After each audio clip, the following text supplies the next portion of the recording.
Hi everyone, welcome back to Prasanna's kitchen. ఈరోజు మన వీడియోలో మిక్స్డ్ స్ప్రౌట్స్ కర్రీ చేసుకోబోతున్నామండి. ఇవి లంచ్ బాక్స్లోకి కూడా చాలా మంచి రెసిపీ అనమాట. ఇవి మన హెల్త్కి కూడా చాలా మంచిది.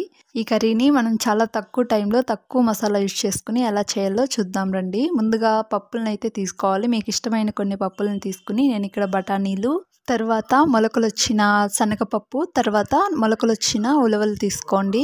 మీ ఇష్టం అండి. ఇలా మొలకలు వచ్చినవైనా తీసుకోవచ్చు, లేదా ఇలా నార్మల్ అయినా గింజల్ని ఓవర్ నైట్ నానబెట్టుకుని కూడా తీసుకుని ఇలా క్లీన్ చేసుకున్న తర్వాత వీటిని కాసేపు పక్కన పెట్టేసుకుందాం. నెక్స్ట్ కర్రీలోకి మసాలా ప్రిపేర్ చేసుకోవడం కోసం ఒక మిక్సీ జార్ తీసుకుని ఇందులోకి 7 లేదా 8 మిరియాలు వేసుకోండి. నెక్స్ట్ చిన్న ముక్కలుగా కట్ చేసిన పచ్చి కొబ్బరి ముక్కల్ని కూడా వేసుకుని, నెక్స్ట్ పొట్టు తీసుకున్న వెల్లుల్లిని ఒక 10 లేదా 15 వేసుకోండి. తర్వాత ఒక చిన్న ముక్క అల్లంని కూడా వేసుకుని ఇందులోనే 1 టీ స్పూన్ జీలకర్రని కూడా యాడ్ చేసేసుకుందాం. నెక్స్ట్ ఇందులోనే ఒక పిడికెడు పుదీనాని కూడా వేసుకోండి. పుదీనా వేసుకోవడం వలన మనకి కర్రీలోకి ఫ్లేవర్ బాగుంటుందండి. నెక్స్ట్ ఇందులోనే కొన్ని కొత్తిమీరని కూడా వేసుకొని గ్రైండ్ చేసుకోండి. మీకు ఎక్కువగా కారం తినే వాళ్ళు అయితే కనుక ఇందులోనే 2 లేదా 3 పచ్చిమిర్చిలను కూడా వేసుకుని గ్రైండ్ చేసుకుని వీటిని కాసేపు పక్కన పెట్టేసుకోండి.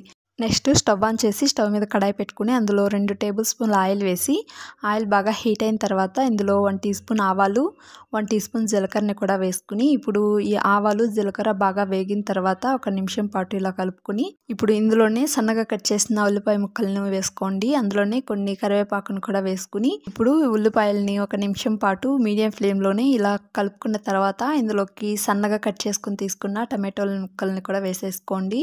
టమాటోలు వేసుకున్న తర్వాత ఇందులోకి కొద్దిగా సాల్ట్ని కూడా యాడ్ చేసుకుని కలుపుకున్నట్లయితే టమాటోలు మనకి తొందరగా మగ్గిపోతుందండి. సో వీటిలోకి 1/2 టీ స్పూన్ ఇలా సాల్ట్ని వేసుకుని బాగా కలిపేసుకుని, ఇప్పుడు వీటి మీద మూత పెట్టి ఒక 5-6 నిమిషాల పాటు మీడియం ఫ్లేమ్లో ఉంచుకుని, ఒక 5-6 నిమిషాల తర్వాత మూత తీసి ఈ టమాటోలు అన్నీ కూడా బాగా మగ్గిపోయేంత వరకు కూడా వీటిని బాగా కలిపేసుకుని, ఇందులోకి ఇందాక మనం గ్రైండ్ చేసుకుని తీసుకున్న పుదీనా కొబ్బరి పేస్ట్ని కూడా వేసేసుకుని, ఇప్పుడు వీటిలన్నిటిని కూడా బాగా కలిపేసుకోవాలండి. ఇవి బాగా పచ్చి వాసన పోయేంత వరకు కూడా లో ఫ్లేమ్లోనే ఉంచుకుని మంటని బాగా కలిపేసుకోవాలన్నమాట.